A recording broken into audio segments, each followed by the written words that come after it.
मित्रांनो, लेक लाडकी योजना, ज्या योजनेच्या माध्यमातून महाराष्ट्रातील सर्व लाडक्या लेकींना राज्य सरकारच्या द्वारे 1,01,000 रुपयांची मदत केली जाते, त्या योजनेचाच अर्ज कसा करायचा, अर्ज कुठे मिळणार, याबाबतची सर्व सविस्तर माहिती आपण आजच्या व्हिडिओच्या माध्यमातून घेणार आहोत। त्याच्यामुळे व्हिडिओ शेवटपर्यंत पाहायचा आहे।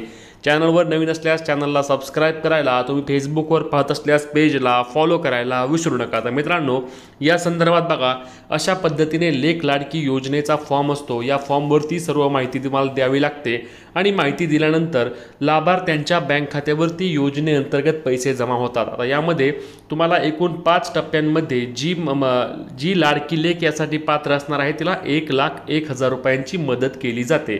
आता हा फॉर्म कसा भरायचा बघा, यामध्ये सर्वात आधी तुम्हाला वैयक्तिक माहिती विचारली गेली आहे। वैयक्तिक माहितीमध्ये तुम्हाला या ठिकाणी काय करायचे, लाभार्थीचे नाव टाकायचे आहे। तुम्हाला या ठिकाणी तुमचे नाव भरायचे आहे। त्यानंतर तिचा आधार क्रमांक टाकायचा आहे। लाडक्या लेकीचा या ठिकाणी आधार क्रमांक टाकायचा आहे। त्यानंतर लाभार्थी पालकांचे आई असेल किंवा वडील असेल त्यांचं या ठिकाणी तुम्हाला नाव लिहायचं आहे। हे बघा, इथे नाव लिहायचं आहे, इथे आधार क्रमांक, इथे लाभार्थी स्वतःचे नाव लिहायचे आहे।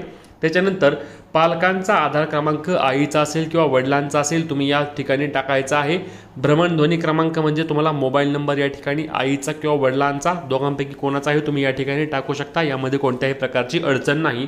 त्यानंतर यामध्ये तुम्हाला इथे बघा ईमेल आयडी लिहायचा आहे किंवा ईमेल आयडी तुम्हाला भरायचा आहे। जो काही ईमेल आयडी असणार आहे तो ईमेल आयडी तुम्ही या ठिकाणी व्यवस्थित पद्धतीने भरून घ्यायचा आहे, जेणेकरून तुम्हाला कुठल्याही प्रकारची अडचण येणार नाही। आता ह्या माहिती भरल्यानंतर ईमेल आयडी वगैरे सर्व तुम्हाला टाकून झाल्यानंतर तुम्हाला काय करायचं आहे, तर खाली यायचं आहे बघा, आधार कार्डची प्रत या ठिकाणी काय सांगितलं की फॉर्म सोबत जोडायची आहे। म्हणजेच की तुमचा जो फॉर्म असणार आहे त्या फॉर्म सोबत तुम्हाला आधार कार्डची प्रत देखील या ठिकाणी जोडावी लागणार आहे। ते देखील यामध्ये नमूद करण्यात आलेले आहे। मग तुम्हाला या ठिकाणी काय करायचं आहे, तर आधार कार्डची प्रत कोणात जोडायची, तर आधार कार्डची प्रत या ठिकाणी त्या लाडक्या लेकीची जोडायची आहे। त्यानंतर तुमचा निवासाचा पत्ता, तुम्ही कुठे राहता, काय करता, तुमचा घर क्रमांक काय असणार आहे, तुमचा परिसर काय आहे, तुमच्याजवळ पोस्ट ऑफिस कोणते आहे, तुमचा जिल्हा कोणता आहे, तुमचा रोड रस्ता म्हणा, तुमच्या गाव शहराचे नाव म्हणा, तालुका म्हणा, पिनकोड म्हणा, ही सर्व माहिती तुम्हाला या ठिकाणी योग्य पद्धतीने भरायची आहे। माहिती भरताना कुठल्याही प्रकारे चूक करू नका। त्यानंतर या ठिकाणी परत तुम्हाला खाली भ्रमणध्वनी क्रमांक तुमचा जो असणार आहे तो भ्रमणध्वनी क्रमांक देखील या ठिकाणी टाकायचा आहे। आणि फॉर्म भरतेवेळी असलेल्या जिवंत अपत्यांची संख्या, म्हणजे लक्षात घ्या की तुम्हाला आता सध्या किती अपत्य असणार आहे त्या अपत्याबाबत तुम्हाला यामध्ये माहिती लिहायची आहे। म्हणजे तुम्हाला एक मुलगा एक मुलगी आहे किंवा 2 मुली आहेत किंवा 3 आहेत किंवा जुळे अपत्य आहे, जे काही माहिती असणार आहे ती माहिती तुम्हाला या ठिकाणी व्यवस्थित पद्धतीने भरायची आहे। चुकीची माहिती भरायची नाही, पुन्हा एकदा सांगतो मी। नंतर बँक खाते, या ठिकाणी आपल्याला महत्त्वाचं म्हणजे आपल्याला बँक खाते क्रमांक देखील या ठिकाणी भरायचा आहे। तुमच्या बँकेचा IFSC कोड आहे तो भरायचा आहे। त्यानंतर तुम्हाला तुमच्या बँक शाखेचे नाव जे असणार आहे ते शाखेचे नाव या ठिकाणी भरायचं आहे। त्यानंतर बँक खाते तुमच्या आधार कार्डशी संलग्न आहे किंवा नाही। आता संलग्न आहे किंवा नाही म्हणजे काय, की तुमचं बँक खातं DBTला सपोर्ट करतं का नाही, किंवा आधार कार्ड बँक खातं एकमेकाशी लिंक आहे का नाही, हे तुम्हाला या ठिकाणी भरावे लागणार आहे।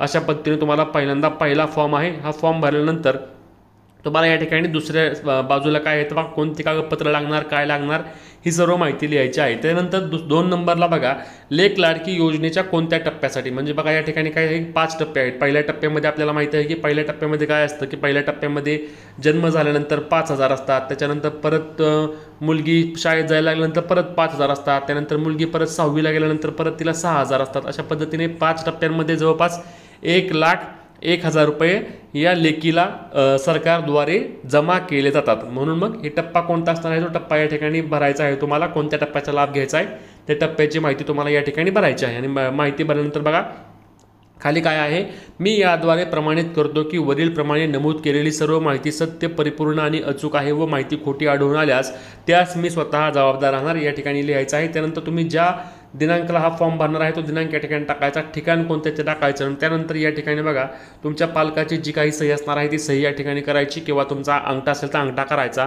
त्यानंतर सर्वात महत्त्वाचं म्हणजे यासाठी आपल्याला डॉक्युमेंट कोणते कोणते लागतात, बघा व्हिडिओच्या शेवटी मी सांगणार आहे तुम्हाला फॉर्म कुठे कुठे भेटतात, नंतर याचा लाभ कसा घ्यायचा। त्यामुळे व्हिडिओ शेवटपर्यंत पहा, स्किप अजिबात करू नका, अन्यथा तुम्ही मोठ्या योजनेच्या लाभापासून नक्कीच वंचित राहाल। त्याच्यामुळे सर्व एकदा व्यवस्थित बघून घ्या। त्यानंतर अर्जासोबत कोणती कागदपत्र आहेत, तर बघा लाभार्थीच्या जन्माचा दाखला, म्हणजेच की तुमच्या मुलीचा जन्माचा दाखला या ठिकाणी तुम्हाला जोडायचा आहे। त्यानंतर काय करायचं आहे, कुटुंबाचे वार्षिक उत्पन्न 1 लाखांपेक्षा कमी असलेला तहसीलदार दाखला असणार आहे तो या ठिकाणी तुम्हाला जोडायचा आहे। त्यानंतर आधार कार्डची तुम्हाला जी प्रत आहे ती प्रत या ठिकाणी द्यावी लागणार आहे। तर मुलीचा जन्म झाला असेल तर तिला प्रथम हप्त्यावेळी ही अट शिथिल असणार आहे। पालकाचे आधार कार्ड या ठिकाणी आधार कार्डची छायांकित प्रत म्हणजे या ठिकाणी तुम्हाला झेरॉक्स द्यायची आहे।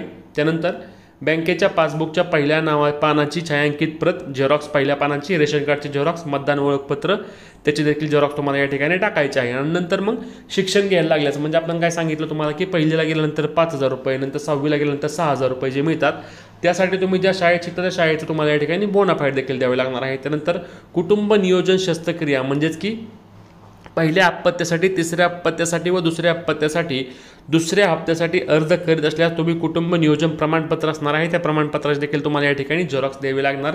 आणि अंतिम लाभाकरता अविवाहित असल्याबाबत लाभार्थीची स्वयंघोषणा परत म्हणजेच की शेवटचा लाभ कोणाला मिळतो, लग्न करण्यासाठी जे 75,000 रुपये शेवटच्या टप्प्यामध्ये मिळतात त्यासाठी लाभार्थी मुलगी असणार आहे ती अविवाहित असणे आवश्यक आहे, त्याच्यामुळे ती अविवाहित असल्याचे देखील आपल्याला स्वयंघोषणापत्र त्या ठिकाणी द्यावे लागेल। आणि नंतर ही सर्व माहिती असणार आहे, ही सर्व माहिती अंगणवाडी सेविका तुमच्या भरणार आहेत। कोण भरणार आहेत तर अंगणवाडी सेविका। म्हणूनच तुम्हाला लेक लाडकी योजनेसाठी ऑफलाईन पद्धतीनेच फक्त अर्ज करता येतात, तुम्हाला या ठिकाणी ऑनलाईन पद्धतीने अर्ज भरता येत नाहीत। आणि हे अर्ज भरण्यासाठी लेक लाडकी योजनेचा लाभ घेण्यासाठी तुम्हाला काय करायचं, तुम्हाला तुमच्या जवळील ज्या अंगणवाडी सेविका आहेत त्या अंगणवाडी सेविकांची भेट घ्यायची आहे, त्यांच्याकडे ही सर्व माहिती भरून द्यायची आहे आणि लेक लाडकी योजनेअंतर्गत तुम्हाला या ठिकाणी लाभ घ्यायचा आहे। म्हणून लक्षात घ्या, तुमच्या कुटुंबात देखील मुलगी असेल तर मुलीसाठी नक्कीच सरकारची एक अत्यंत महत्त्वाची योजना आहे।